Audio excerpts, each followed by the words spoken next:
Hello friends, welcome to Creative Medicine. In this lecture, we will learn about.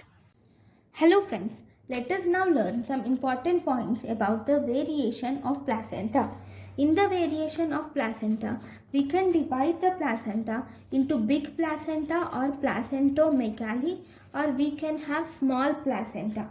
Okay, in big placenta or placentomegaly, we have multiple pregnancy, that is twins, and then in diabetes mellitus, macrosomy, in big baby, and in hydrops fetalis or in syphilis you can see placentomegaly. My question is, why is all these seen?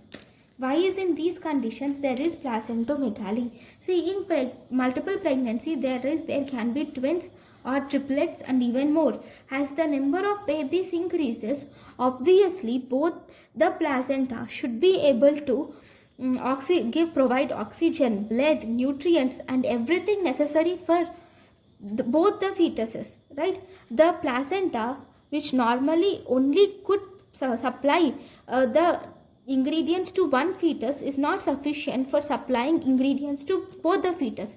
So placenta adapts itself and forms placentomegaly, right? Then in diabetes mellitus, the baby most commonly it has hypoglycemic conditions, and in order to cope up with this hypoglycemic conditions, it should provide more nutrients, and thus it undergoes placentomegaly.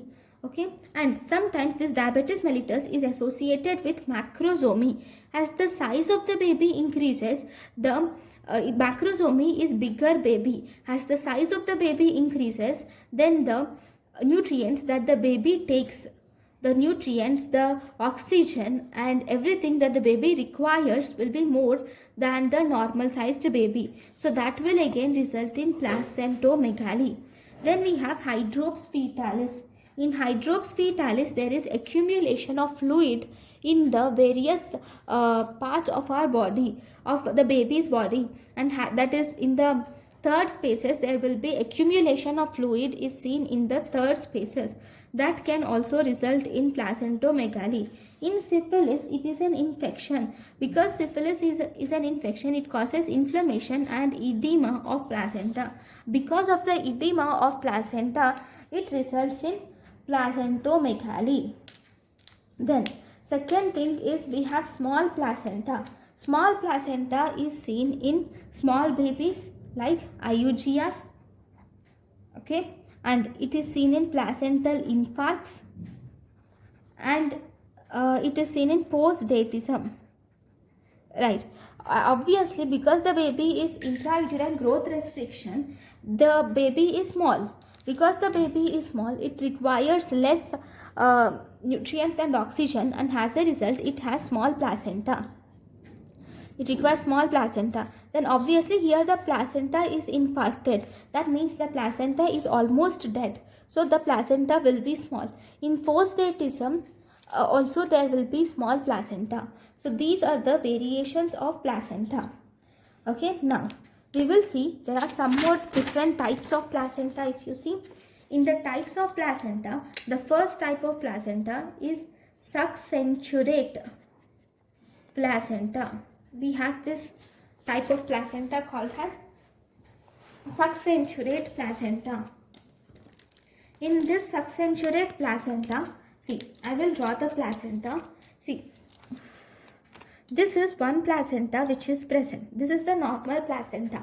And in succenturate placenta, there will be one or more accessory lobes which are developed in the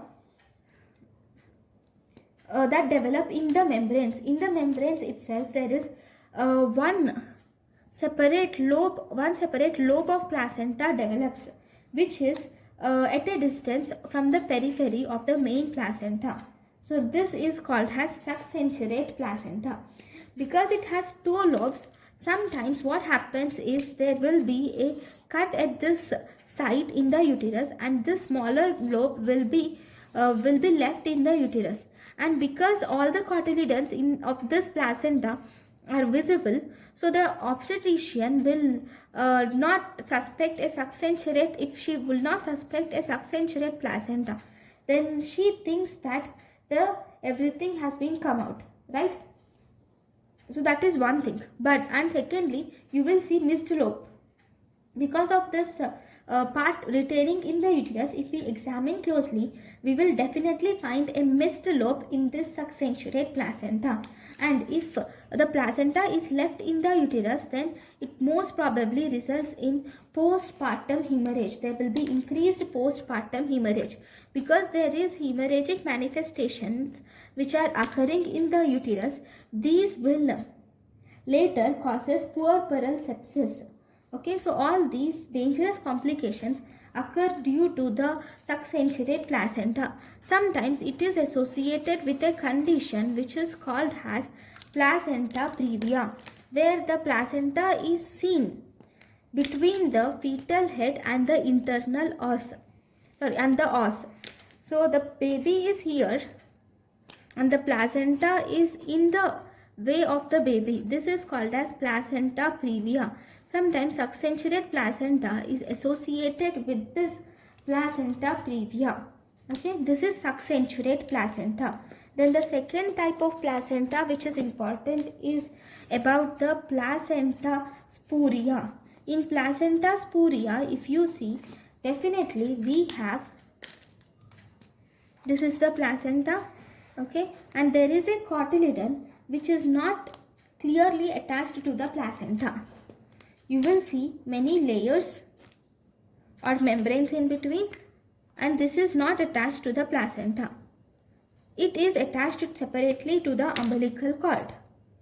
Okay, so this placenta which is not attached to the this lobe which is not attached to the placenta, this lobe is called as, this cotyledon which is not attached to the placenta is called as Placenta Sporia. Then we have next type of placenta which are called as extracorial placenta. In extracorial placenta, the chorionic plate is smaller than decidual plate.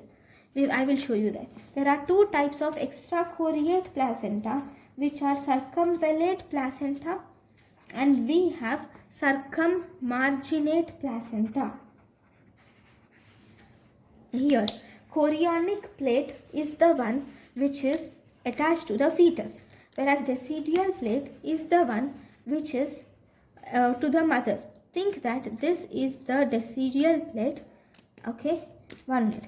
See, this is the chorionic plate which is smaller, and this complete is the decidual plate along with this part. Okay, here you will see that the chorionic plate is smaller than the decidual plate. Okay, this chorionic plate and the decidual plate are generally separated by amnion and chorion. In both these cases it is almost like this. How is normally if you see, this will be the chorionic plate with a number of cotyledons. In the chorionic plate you will see lots of cotyledons which are seen, and you will see this has the deciduous plate. Okay, this will be a chorionic plate, this will be the deciduous plate. But here if you see, only this part is the chorionic plate. Okay, this is the deciduous plate completely. Right, it's almost filling more than that it should normally fill. Okay, now if this decidual plate is actually covered by amnion and chorion, here there will be amnion and chorion covering. If you see not one fold of amnion and chorion, and if you see double fold of amnion and chorion covering here, then we call it as circumvallate placenta. Here two folds of amnion and chorion will cover. Similarly, here in circummarginate placenta, you will just see the covering with one fold of amnion and chorion is seen in circummarginate placenta. So these are the two different types of extracorial placenta. In these placentas, this type of extracorial placenta will predispose to increased antepartum hemorrhage, especially fetal abruption can occur.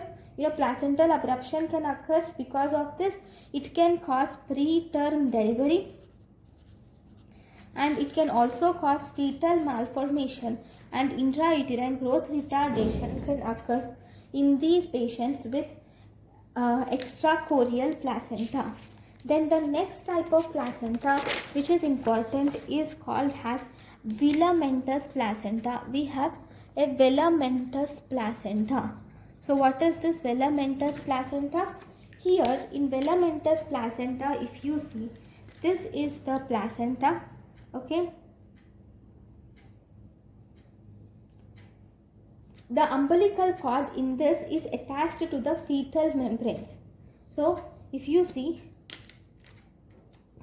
the umbilical cord here, it is mainly attached to the fetal membranes, and as a result, it causes increased risk of fetal hemorrhage, because umbilical cord is attached to the fetal membranes. So if there is any issue, any small tear, it can cause increased risk of fetal hemorrhage, which can be life-threatening to the patient.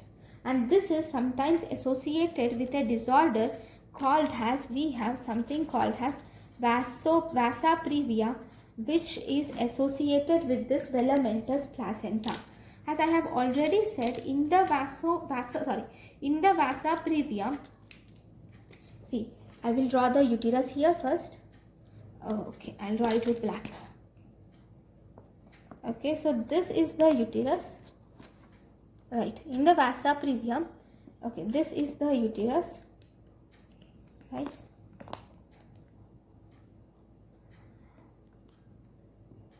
Right. So in the Vasa Previa, what generally happens is, here we have the baby.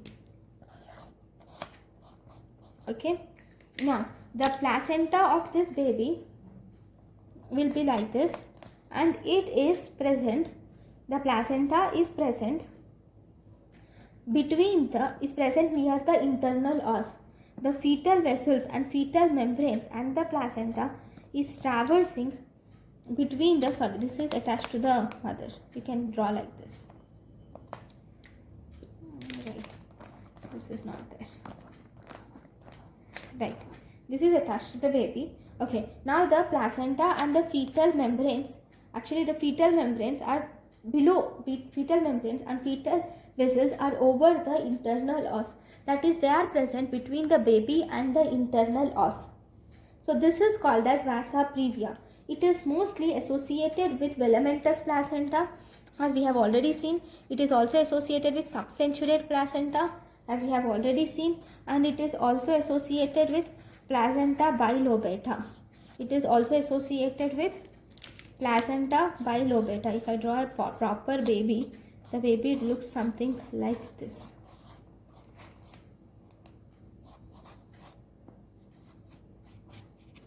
Right. Right, this is how the baby looks.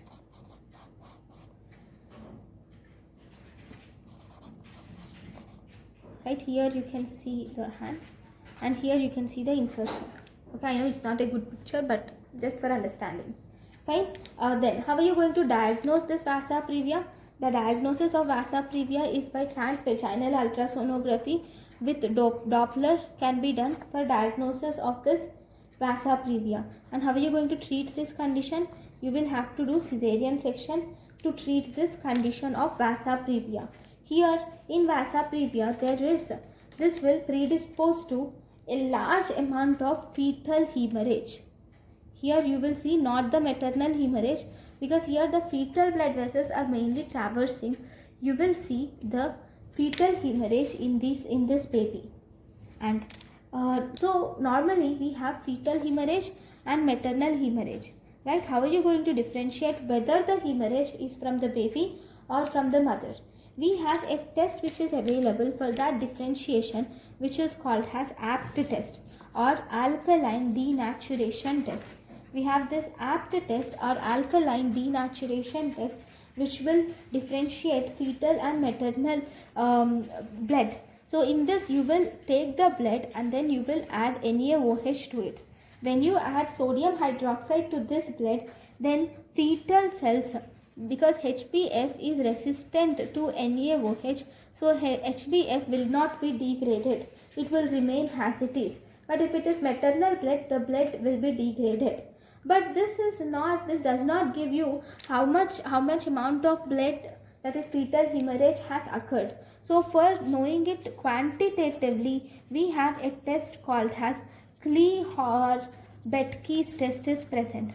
For quantitative understanding, we have this Kleehorn-Bethke's test is available. In this Kleehorn-Bethke's test is a type of acid elution test, and in this we use citric acid is used as a reagent. So this is about the Vasa Previa and all the different types of placenta. So thank you guys for watching my lecture. Thank you. Thank you, and thank you for watching.